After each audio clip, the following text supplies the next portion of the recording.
Aujourd'hui, je voudrais parler avec toi sur un sujet très intéressant. Ce sujet, c'est notre vie et particulièrement, c'est la fin de notre vie. C'est mourir.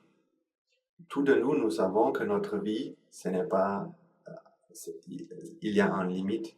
Peut-être après 80, 80 ans, notre vie se va finir. Et aussi, nous savons que notre relation, notre famille, notre père, notre mère, toutes ces personnes, peut-être ils peuvent mourir dans chaque moment, la possibilité existe. Et je voudrais expliquer un peu comment le Bouddha il a compris ce, que, ce qui se passe réellement et aussi cette question qui est euh, nous savons que notre vie est limitée, mais pour cette vie que nous avons, pourquoi est-ce que nous avons cette souffrage? La souffrage, par exemple, du peur du mourir. Tout de nous, quand nous avons peur, quand nous sentons peur, nous ne pouvons pas vraiment être heureux 100%. Il y a souvent un problème avec cette limitation de notre vie, par exemple. Et le Bouddha, il a réussi de vivre en vie sans souffrage. Ça veut dire, même le meurtre, même mourir n'est pas une limitation pour lui. Il ne donne pas la souffrage pour lui. On peut dire comme ça. Et il a réussi de conquérir la peur complètement parce qu'il a compris un principe de la nature euh, très intéressant et très nouveau. Et aussi pour moi, quand j'ai compris cet euh, concept, cet principe, euh, ça a été un nouveau, très nouveau, même que j'ai étudié les sciences et la physique et la chimique et la biologie dans l'école et dans l'université, je n'ai pas compris la nature comme ça. Et maintenant, aujourd'hui, je voudrais expliquer à toi la compréhension du Bouddha sur mourir, sur le mort, le meurtre. Et, et je donne un exemple très facile pour toi pour le comprendre. Imaginons que tu es un visiteur à mon maison et après votre visite, après ton visite, je te donne un présent, quelque chose pour, euh, pour le prendre euh, à ton maison. Et je te donne la chose comme ça. Donne-moi un moment, je vais te montrer. Je te donne cela. Et qu'est-ce que c'est? Bien sûr, c'est un triangle, n'est-ce pas? Je te donne un triangle comme présent. Bon, on peut dire que ce triangle est formé des, sept peines. Peut-être c'est crayon, je ne sais pas le mot en français 100%, mais disons peine. Donc maintenant, qu'est-ce que je t'ai donné? Un triangle. Bon, donc tu vas aller à la maison, tu vas rentrer à la maison et tu prends ce triangle et tu le mets à côté de toi, à la chaise prochaine dans la voiture, et tu rentres à la maison, et quand tu arrives à la maison, euh, tu veux descendre de la voiture et prendre le triangle. Mais dans ce moment, il y a un problème. Tu regardes autour de toi et tu ne peux pas trouver le triangle plus. Tu ne peux plus trouver le triangle. Qu'est-ce que tu vois? Tu peux voir, il y a un de ces peines, il y a sur la chaise. Et le deuxième peine, il a tombé sur les pieds, sur to the front. Et le troisième pen, peut-être il est dans la position,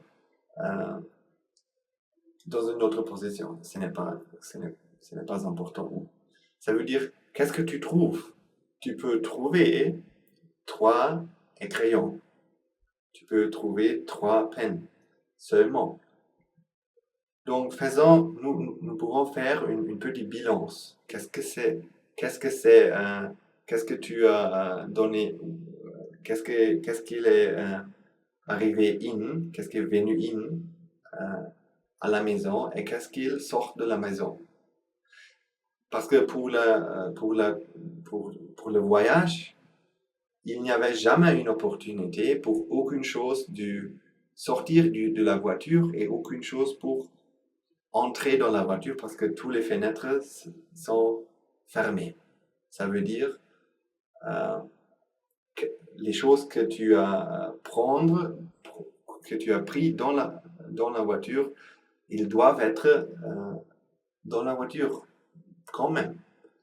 Et qu'est-ce qu'il y a in, ça veut dire qu'est-ce qu'il a entré dans la voiture toi-même et aussi en triangle. Mais qu'est-ce qu'il a sorti de la voiture? Ça, c'est toi-même. Et maintenant, il n'y a pas un triangle. Tu ne peux pas le trouver. Et c'est bizarre, n'est-ce pas? Il n'y a pas un triangle, mais il y a 3 pens seulement. De où est-ce que ces pens ils sont venus? Et où est-ce que ce triangle est allé? Où est-ce qu'il est maintenant? C'est bizarre, on ne peut pas comprendre comme ça. Parce que le triangle et les écrayons sont très différents, n'est-ce pas? Les pens, les écrayons, c'est une chose et le triangle, c'est une autre. Ça veut dire que c'est bizarre.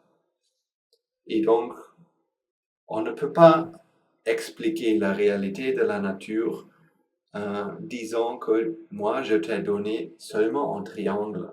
Parce que comme ça, la logique n'est pas sûre, n'est pas claire.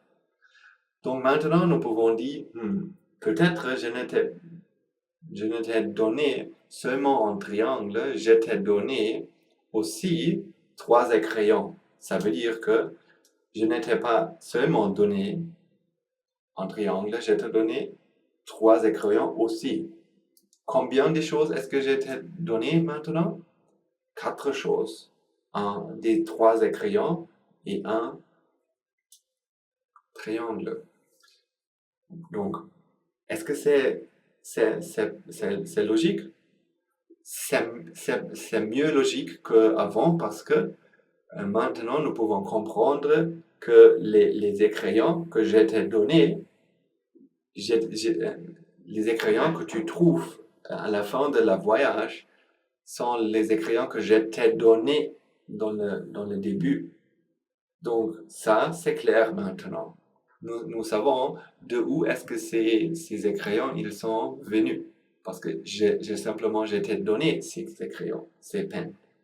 Mais une autre question, nous ne pouvons pas répondre à cette question. C'est la question, où est-ce que cet triangle est maintenant? D'où est-ce qu'il est allé? Parce qu'il ne pouvait pas sortir de la voiture, mais nous ne trouvons pas le triangle dans la voiture soi-même. Donc, c'est bizarre aussi. Et il n'y a pas une logique pour expliquer ce problème. Donc, tu peux voir que je ne peux pas donner à toi 4 choses et je ne peux pas donner à toi une chose, seulement une chose. Combien de choses est-ce que je t'ai donné vraiment? Pense sur cette question. Je t'ai donné 3 choses, seulement 3 choses.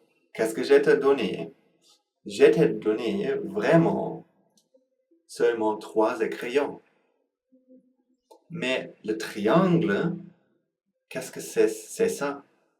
Le triangle, c'est une chose que tu peux percevoir quand les écrayons, les pennes, s'alignent, s'arrangent dans une certaine manière. C'est comme ça. Ce sont très, très écrayons, mais tu ne peux pas percevoir une triangle maintenant. Mais quand les écrayons s'arrangent dans cette manière, maintenant tu peux percevoir un triangle, mais c'est seulement une perception dans votre esprit, dans ton esprit. Ici, il n'y a pas un triangle. Pas du tout, il n'y a pas un triangle. Il y a seulement trois choses. Ça veut dire, je peux aligner les écrayons, mais quand je prends un écrayon et un autre, est-ce que c'est une chose créée ici? Où est-ce que le triangle, où est-ce qu'il il est allé? Parce que aucune chose n'est pas créée. Il n'y a pas des choses créées dans le monde. Ça veut dire il y a seulement les causes qui s'arrangent dans une certaine manière et nous percevons une entité, nous percevons une chose unitaire et séparée de la nature. C'est seulement un sentiment, le sentiment de la séparation, de la unicalité qui vient quand nous percevons des choses. Donc maintenant, nous pouvons comprendre la réalité de la nature très, très facile. Je t'ai donné 13 crayons, c'est in, et qu'est-ce que tu prends quand tu sors de la voiture? Il y a les trois crayons, ils sont là. Ça veut dire les choses qui sont venues sont les choses qui sont sorties. Tout est logique. On n'a pas un problème logical parce que on ne peut pas, dans la nature, on ne peut pas éliminer de l'énergie. Il y a énergie et soudainement, il n'y a pas d'énergie. C'est pas possible. On ne peut pas créer de l'énergie de la nulle. On ne peut pas créer quelque chose from nothing. C'est pas possible. Donc, tu peux comprendre, je t'ai donné 3 crayons et je ne t'ai pas donné un triangle. Donc, est-ce qu'on peut dire que quand tu es voyagé dans la voiture et quand peut-être il y a la lumière rouge et tu dois arrêter la voiture pour un moment, peut-être cet crayon il est tombé sur les pieds. Est-ce qu'on peut dire que le triangle il est mort? Parce que je n'étais pas donné un triangle, je t'ai donné seulement 3 crayons. Et qu'est-ce s'est passé vraiment? Je t'ai donné 3 crayons dans un arrangement qui te facilitait à percevoir un triangle. Maintenant, l'arrangement, ça a changé. Ça veut dire les crayons, ils ont pris un autre arrangement. Constamment, ils changent leur arrangement seulement. Mais il y a seulement des crayons. Ça veut dire il n'y a pas un triangle qui est mort. C'est seulement des arrangements, des causes soi-même. Donc, maintenant, nous pouvons comprendre que notre sentiment de mourir, il reste sur cette idée de unicalité, séparation qui existe dans le monde. Mais quand tu peux comprendre que ces choses que nous percevons comme choses uniques n'existent pas dans le monde, c'est seulement un sentiment qui est créé dans l'esprit dans ce moment, quand les causes s'alignent dans une certaine manière. Mourir, c'est aussi seulement un sentiment, mais il n'y a pas une chose qui vraiment meurt dans la nature. Et c'est pour ça que Jésus, il a aussi dit, je pense, qu'il a aussi expliqué que dans la vraie réalité de la nature, il y a une vie éternelle. Ça veut dire il n'y a pas mourir dans la réalité de la nature. Et comme ça, nous pouvons comprendre la réalité n'est pas comme nous percevons, mais dans la réalité, il n'y a pas de la séparation et aussi il n'y a pas d'humeur, de mourir et de la naissance et des choses comme ça. Et ça, c'est la ultimative réponse pour tout notre problème quand je vais expliquer à toi dans les vidéos prochaines aussi. C'est le Bouddha, il a trouvé ces principes de la nature. Donc, merci beaucoup pour m'attendre. Je m'excuse pour le français, mais je pense que tu pouvais me comprendre. Merci beaucoup et à la prochaine fois.